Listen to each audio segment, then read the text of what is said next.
Paz. Como ele disse, sou Félix, servo, missionário e pastor. Tipo maltrapilho, mas pastor.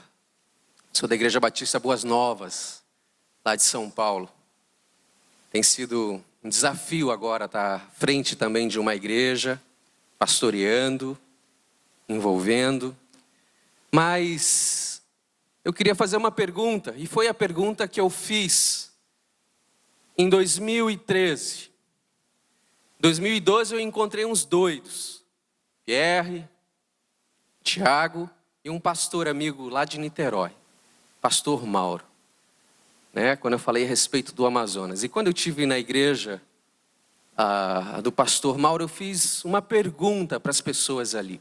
E a pergunta que geralmente eu faço por todos os lugares por onde eu tenho andado. Quando você ouve a palavra Amazonas, qual é a primeira coisa que vem na sua mente? E eu já tive muitas respostas. Talvez a sua resposta essa noite tenha sido Ribeirinho, porque você sabe da causa Ribeirinho. Mas a maioria das igrejas por onde eu tenho passado, as pessoas geralmente respondem índio. É a primeira coisa. Floresta. Animais selvagens. Piranha. Tem muita. Jacaré. E uma série de outras coisas. Mas para tristeza minha, eu quase nunca ouço as pessoas dizerem ribeirinhos. Ribeirinhos. Por isso eu queria passar o primeiro vídeo, para que você conheça um pouco do que a missão tem feito nesses 19 anos de existência no Amazonas. É um resumo do que acontece em uma semana de viagem. Então, acompanhem aí. Essa é a nossa sede, fica em Manaus, é a nossa base operacional. E essa é a nossa casa durante a viagem, o barco. O ministério com ribeirinhos não pode se fazer sem barco. O barco é o lugar onde a gente mora durante essa semana de viagem, onde a gente se relaciona, é onde a gente cultua. O barco é tudo. Nós temos recebido os voluntários, inclusive dos Estados Unidos, nesses últimos 19 anos. E nesses últimos anos temos desafiado a igreja brasileira a se envolver nesse projeto. Essa é a forma como os ribeirinhos chegam. Esse é o Linda Esperança. Foi a nossa primeira experiência com barcos. Quando a gente decidiu começar esse ministério, a gente não sabia quase nada sobre barcos. Mas esse foi o nosso primeiro barco. É um barco que está em operação ainda hoje. Aí é quando o barco chega nas comunidades. E aí todo atendimento odontológico, médico, de ministérios é feito dentro das comunidades, nunca dentro do barco. Algum desses ribeirinhos que vocês estão vendo, eles só conseguem ver médicos e dentistas uma vez por ano, quando nós vamos lá. Então é a oportunidade única, talvez na vida, para muitos deles.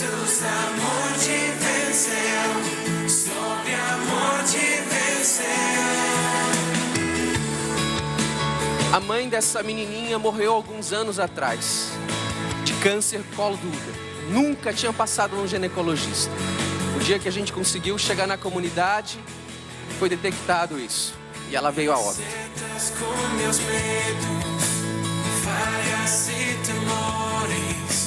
Nós fazemos distribuição, inclusive, de literatura, bíblias, folhetos evangelísticos, cortamos cabelo, pintamos unha, jogamos futebol. E nós promovemos todas essas ações com o único objetivo de poder se aproximar deles, de poder falar de Jesus para eles. Nós também construímos igrejas. Várias igrejas foram construídas nesses últimos 19 anos. Essa é uma das igrejas que foi construída numa região chamada Rio Negro. Nós também temos problema com água lá, da mesma forma como tem no Nordeste. Água, apesar de ter muitos rios, é um problema sério de saúde. Então nós temos um ministério voltado para cavar poços artesianos nessas comunidades.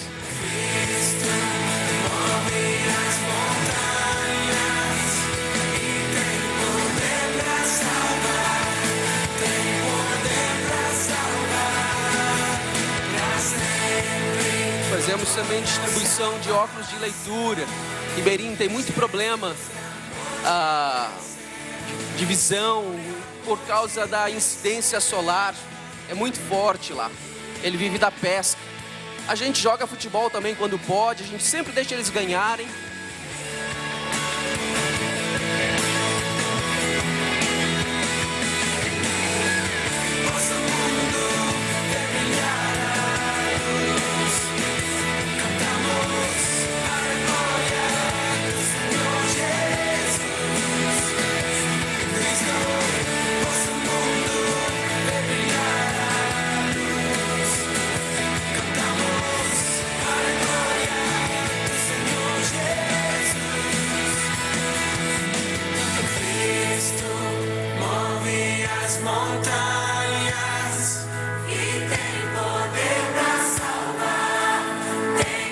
Todos os postos funcionam assim, a grande maioria, aonde não tem energia elétrica e aonde não tem bomba, né? São manuais. Muitas comunidades não têm infraestrutura nenhuma, zero.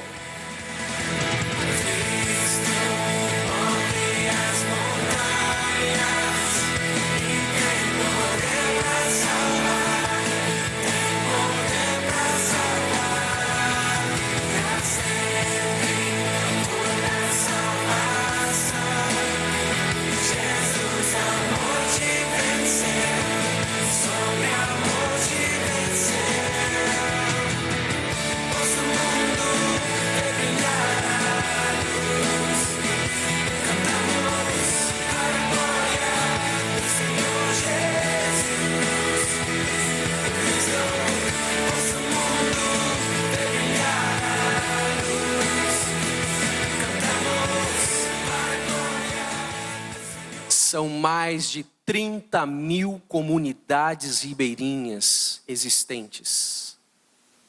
Isso mesmo que você ouviu. 30 mil comunidades ribeirinhas presentes no nosso país. Mais de 10 mil comunidades ribeirinhas que não têm acesso nenhum ao Evangelho. Não têm presença evangélica. Não têm missionários. Não tem igrejas presentes. Em 2013, quando nós conseguimos convencer esses doidos aqui de irem para o Amazonas conosco, Tiago, como o restante do grupo, teve inclusive o privilégio de visitar uma comunidade. Lembra a comunidade? Lembra o nome? A primeira, lembra? A outra depois. Essa comunidade ela já existia há 25 anos. Ela estava num local que nós não imaginávamos que estaria. Em 2013, foi a primeira vez na vida daquela comunidade que eles estavam recebendo a visita de uma igreja evangélica. 25 anos. Queridos, quando nós olhamos para o norte, nós temos que pensar na janela 1040 do Brasil. Dentro do Brasil, diferente do que as estatísticas têm mostrado, o Brasil ainda não é um país evangelizado. E dentro do nosso país, nós temos 10 povos não alcançados. Em primeiro lugar, nós temos os indígenas. A causa indígena, mais de 300 etnias, 207 na conta da FUNAI, Mais de 300, segundo a Associação Missionária Transcultural Brasileira, a MTB. 120 idiomas sem porção nenhuma da palavra de Deus. Quando olhamos para o norte, vemos também as mais de 30 mil comunidades ribeirinhas. Quando olhamos para o nordeste, vemos também a causa sertaneja. Mais de 7 mil assentamentos sertanejos sem presença nenhuma do Evangelho. Tem menos evangélicos no sertão brasileiro do que em muitos países fechados para o Evangelho. Em 2012, quando Deus começou a incomodar o meu coração sobre a presença da igreja brasileira, quando eu olhava para esses grupos de americanos, eu ficava me perguntando, aonde está a igreja brasileira que não está aqui? Aonde está essa grande igreja, essa grande nação de evangelizados que não estão cumprindo o ID de Jesus? Aonde está a igreja? Por que ela não está aqui? Isso me causava um incômodo, um desconforto. E aí Deus usa algumas coisas loucas na vida da gente para poder fazer com que o propósito dele se cumpra na vida da igreja. Então, em 2012, nós levamos Tiago, Pierre, pastor Mauro para o Amazonas. Em 2013... formamos a primeira viagem, uma equipe 100% brasileira. 35 malucos, 35 doidos que entenderam o chamado. Em 2014, nós fomos mais de 50. Ano passado, 22 igrejas representadas num grupo de 50 pessoas. E este ano, amados, nós provavelmente teremos, se Deus permitir, 4 viagens com igrejas brasileiras. 4 viagens com igrejas brasileiras. Quando você olha para o ribeirinho, você se pergunta, e o que é o ribeirinho? Quem ele é? Amados, nós não estamos falando de populações indígenas aqui. Nós estamos falando de um povo peculiar, com uma cultura própria. O ribeirinho não é índio. E como tal não pode e não quer ser comparado. Mas o ribeirinho tampouco é branco. Moderno demais para ser índio. Primitivo demais para ser branco. O ribeirinho é alguém que tem uma cosmovisão própria, sua, uma cultura peculiar. O ribeirinho, assim como o muçulmano, ele nasce com a sua identidade religiosa. Ele é católico. Por natureza, por nascimento. E toda a comunidade ribeirinha tem uma capela. Toda. A gente acha que perseguição acabou no Brasil. Mas nessas comunidades ribeirinhas, aceitar Jesus implica perder. Enquanto nós estamos vindo para a igreja, na expectativa de receber, o ribeirinho lá vai para a igreja sabendo que vai perder. Algumas das comunidades que nós temos foram formadas e foram fundadas por causa de famílias que foram expulsas das suas comunidades por causa do amor ao evangelho. O ribeirinho é essa pessoa com uma identidade própria, um senso de religião. O ribeirinho, quando se converte, ele perde a identidade própria dele. Ele deixa de fazer parte do grupo, da comunidade, da sociedade. Assim como o muçulmano. Por isso, quando o muçulmano se converte, existe uma sentença de morte sobre ele. Porque o muçulmano não se torna muçulmano, ele nasce muçulmano. O ribeirinho, ele não se torna católico, ele nasce católico.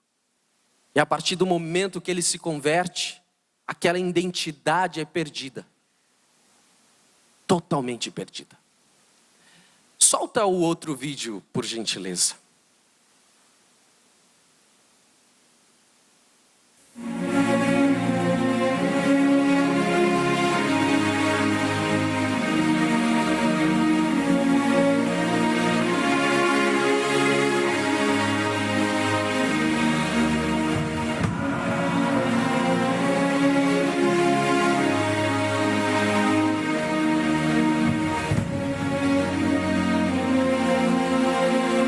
Esse é o Ribeirinho.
Esse é o principal meio de transporte.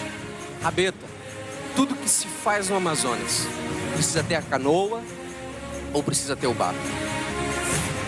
As comunidades que nós temos trabalhado são comunidades que ninguém quer trabalhar, que o governo não quer trabalhar, que as ONGs não querem trabalhar, que a igreja não quer trabalhar. São comunidades, na sua grande maioria, não alcançadas.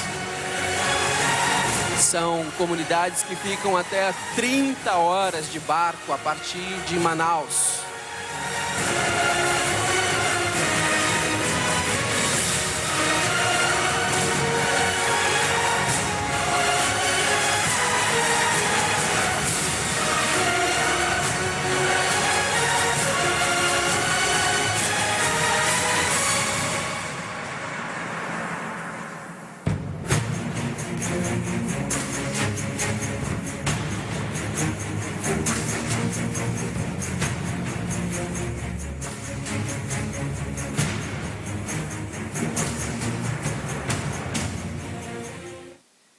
Eu queria compartilhar mais um vídeo para a gente encerrar, que foi o vídeo que foi feito pelo Entre Jovens, da viagem que eles fizeram em 2013.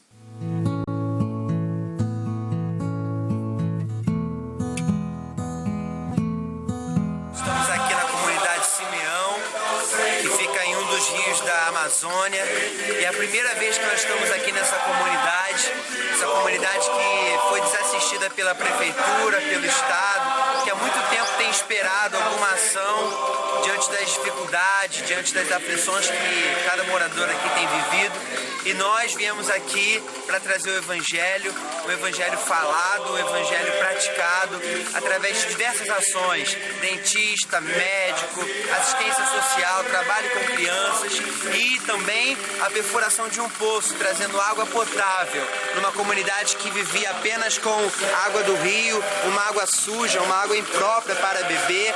Nós estamos aqui, através dos recursos da igreja, construindo esse poço que vai trazer dignidade para esses moradores, que vai trazer mais saúde para essas crianças. Lá, nesses dias aqui em que nós temos contribuído com o trabalho da Missão Amazon. Nós temos trabalhado com a equipe das crianças. Em todas as comunidades que nós temos ido, nós temos levado a mensagem de salvação em Jesus, que é o único caminho, a verdade e a vida.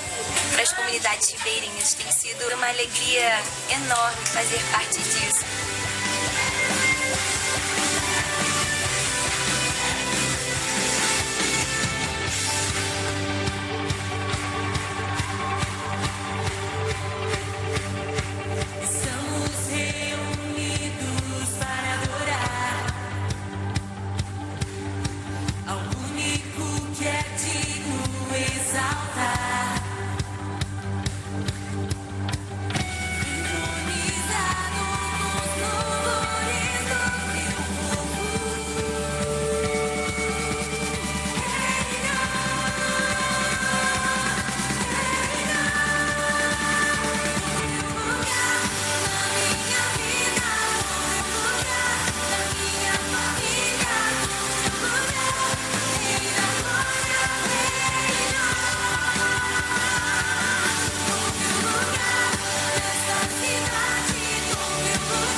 Só sabe quando outros falam. Quando outros... eu fui, eu vivi, eu sei como é, entendeu? Aí só a gente falar assim por alto, não passa aquela animação. Agora você vindo e falando, eu fui, foi assim, a gente acorda a tal hora, a gente não dorme, entendeu? Aí o pessoal, eu quero ir também. Isso é legal. Isso é legal de você participar, de você sentir, de você ter a própria experiência pra poder divulgar.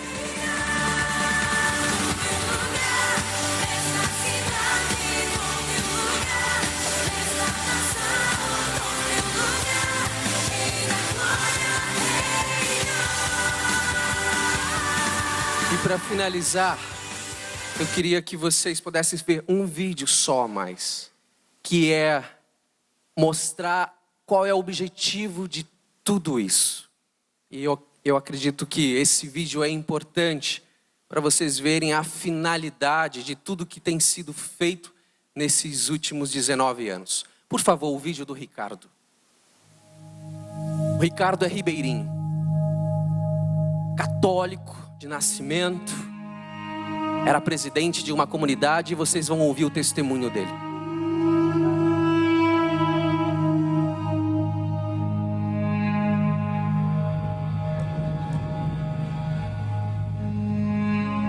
Ricardo se converteu em uma dessas viagens que nós fizemos.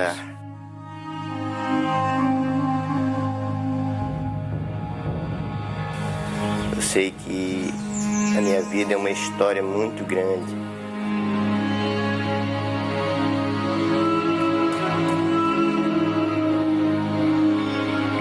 Por onde eu passei, o que eu vivi.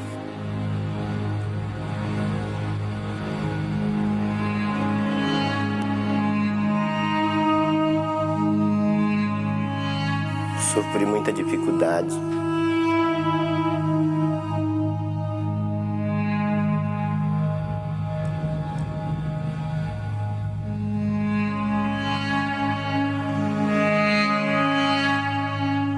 Isso não é Parkinson não, tá? Ele tá segurando o motor e a mão dele tá tremendo. Muito difícil passei.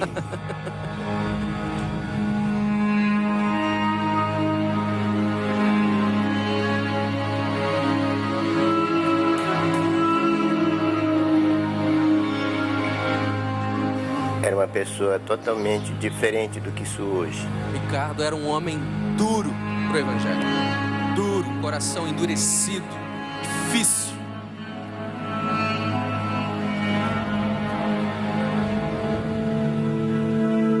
Mas chegou no fundo do poço. Morei 17 anos em uma congregação, uma comunidade católica. Ele era presidente dessa comunidade. Ele era a autoridade máxima anos, lá. Né?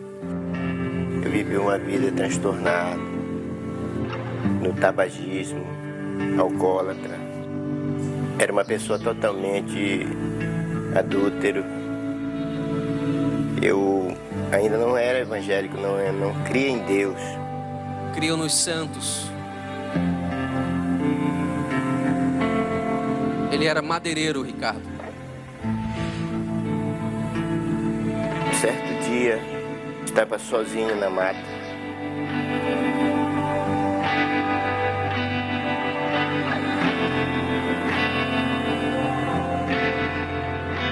Eu clamei a Deus que eu não queria mais aquela vida. Era uma vida totalmente perdida, uma vida que não tinha uma direção. E eu precisava ter algo na minha vida que melhorasse. Para que eu pudesse um dia passar para os meus filhos aquilo que era melhor.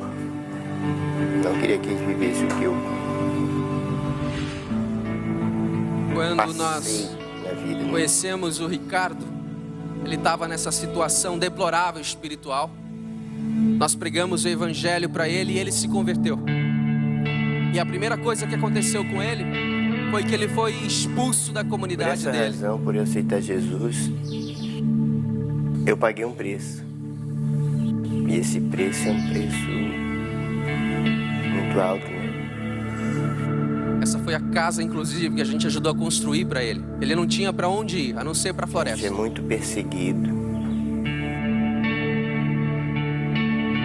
O mundo é verdade o que Jesus disse, o mundo pois odeia. Essa era a casa que o Ricardo morava, E odiou. numa comunidade chamada Cajual. Meus amigos, eles querem Prestem bem atenção nesse lugar. dobrar as costas para mim. Eu fiquei praticamente isolado. Ricardo foi abandonado por todos da comunidade. Tudo que eu fazia, odiava eles. Passei um momento na vida em que Ele perdeu, inclusive, o único meio de subsistência que ele tinha, eu ia chorar. que era vender madeira. Eu sabia que estava fazendo a coisa certa. Mas ele permaneceu firme e ele não voltou atrás Me na decisão mudei dele. de onde eu morava. Nós compramos uma propriedade e transformamos ali num lugar onde Ricardo podia ficar. Então ele era presidente dessa comunidade chamada Cajual, onde ele viveu durante 17 anos.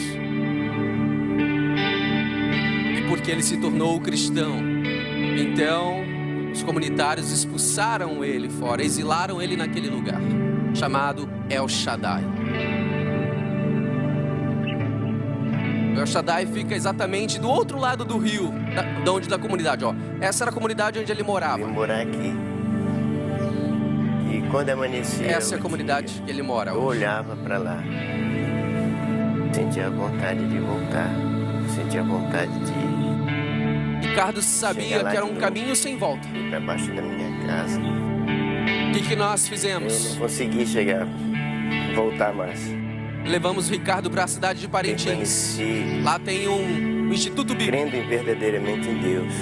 E nós investimos na vida do Deus, Ricardo, quando preparando Deus me ele chama, para que ele pudesse disseminar a boa semente do me dá Evangelho uma outra naquele vida. lugar onde ele era. Ricardo é semi-analfabeto. Muita Que Deus dificuldade fez para na minha ler, vida foi uma transformação muita muito dificuldade grande. para escrever, mas ele Só foi para o Deus pode seminário. fazer isso na vida de cada um. E lá ele teve Pelo treinamento, amor de capacitação. Pelo amor das almas. Foram 4 meses de Que ensino precisa ouvir a intensivo. palavra de Deus. Você é uma pessoa abençoada. Abençoada. E a vida do Ricardo mudou desde então. Hoje eu tenho isso para dizer do fundo do coração. Que o que Deus fez na minha vida, Ele pode fazer na sua também. Deus pode fazer na sua vida e na vida das pessoas que você ama. Agora eu faço parte de um seminário em Parintins, do qual eu estou aprendendo muito, muito mesmo da palavra de Deus. Campo missionário. Bom, eu tenho desejo de pregar o Evangelho em lugares ainda onde não foi Nos anunciado o lugares Evangelho. aonde ninguém foi. Tem ouvidos ainda que ainda não ouviu o Evangelho. Ouvidos que ainda não ouviram. Está procurando esses ouvidos. São esses Né? ouvidos que ele Anunciando. procura. Nós enviamos o Ricardo de volta para a comunidade dele. O que eu E passei, ele- eu venci. Começou a fazer viagens, pequenas Você viagens, vai conseguir, se você se evangelizando entregar a Jesus, as outras você comunidades vai que haviam lá conseguir próximo. aquilo que você quer, porque Deus, Ele é fiel. E nesse trabalho que ele começou a fazer, ele não vai voltar ele atrás. alcançou 2 novas comunidades para Jesus, mas continuava sofrendo perseguição. Então ele fazia viagens semanais. E aí ele plantou 2 novas igrejas nesse rio chamado Uaicurapá. E aí o Ricardo começou a plantar semente entre os moradores da antiga comunidade dele. E um a um ele foi evangelizando. E um a um ele foi ganhando para Cristo. Um a um. E essas pessoas se convertiam e iam sendo expulsas. Se convertiam e iam sendo expulsas. Uma a uma. Até que chegou um momento que toda a comunidade do Ricardo foi alcançada pelo poder do Evangelho. E aquela comunidade que chamava-se Casual não existe mais. Não existe mais. Por causa do Evangelho. Todos eles mudaram para esse lugar. E o Ricardo, que antes era o presidente deles, agora é pastor deles.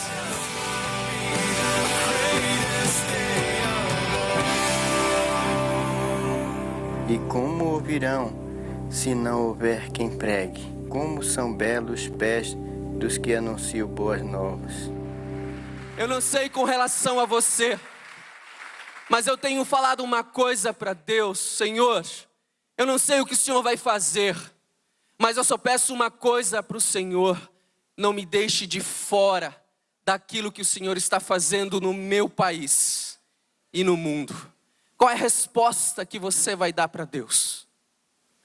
Você ainda vai continuar indiferente a mais de 30 mil comunidades, aos mais de 6 mil vilarejos, às mais de 300 etnias no norte brasileiro? O que você vai fazer conhecendo toda essa realidade? O que você vai fazer eu não sei, mas eu sei o que eu posso fazer em Cristo, e é o que eu estou fazendo. Pai de amor, nós somos muito gratos a Ti, Deus, por ver tantos corações aqui, Deus. Tantas pessoas dispostas a pagar o preço para compartilhar o Teu amor, Deus.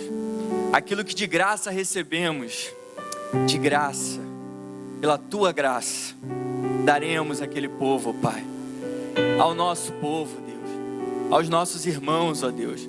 Pessoas ali, Deus, esquecidas, sedentas, ó Deus, por Te conhecer, por terem suas vidas transformadas pelo poder do Evangelho, Deus.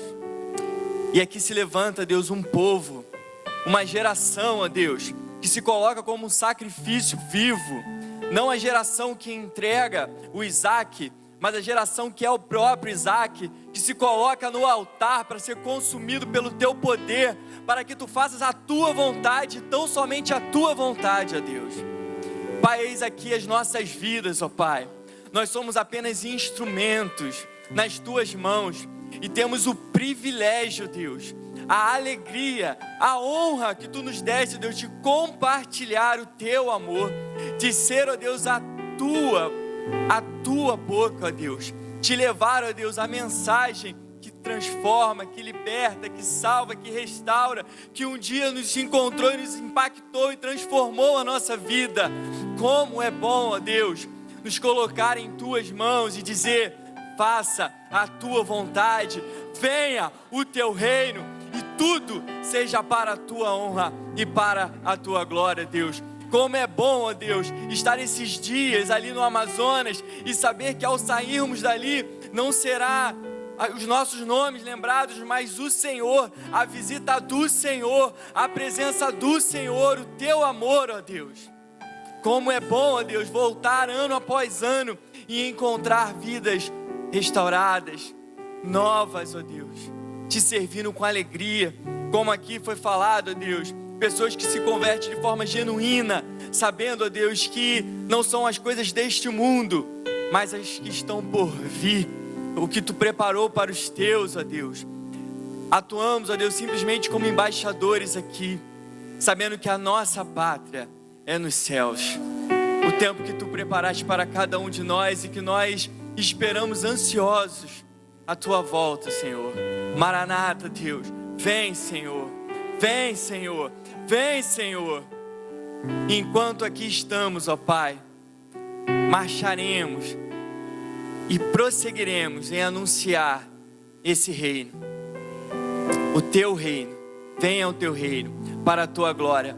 Pai, quebre todas as barreiras, ó Deus, que possam se levantar daqui até agosto para tentar impedir que nós possamos chegar até aquele local. Quebre todas as barreiras, ó Deus, que caia a dificuldade, ó Deus, financeira, que caia a dificuldade de agenda, de liberação de trabalho, de colégio, faculdade, caiam todas as barreiras, ó Deus, que possamos cumprir aquilo que o Senhor tem nos chamado, ó Deus, que possamos perseverar, que possamos a cada manhã nos prostrar diante de Ti, com um propósito firme, com alvo estabelecido, de que estaremos ali levando a Tua palavra, ó Deus. Que possamos, ó Deus, diariamente nos sacrificar, que possamos diariamente, ó Deus, nos consagrar, nos santificar para o grande momento, porque sabemos que grandes coisas irão acontecer ali, grandes coisas irão acontecer, grandes coisas irão acontecer, e já começaram a acontecer nessa hora, Pai. Estamos aqui no altar para ser consumidos pelo Teu amor,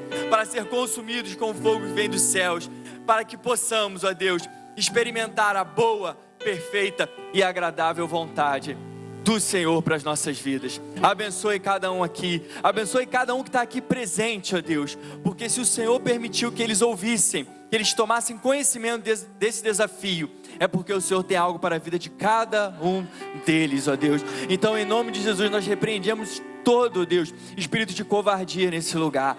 Dá-nos ousadia, Senhor, dá-nos fé, Senhor, para levantarmos, darmos passos em direção àquilo que o Senhor quer para as nossas vidas. É a nossa oração, é o nosso desejo. Maranata, vem, Jesus.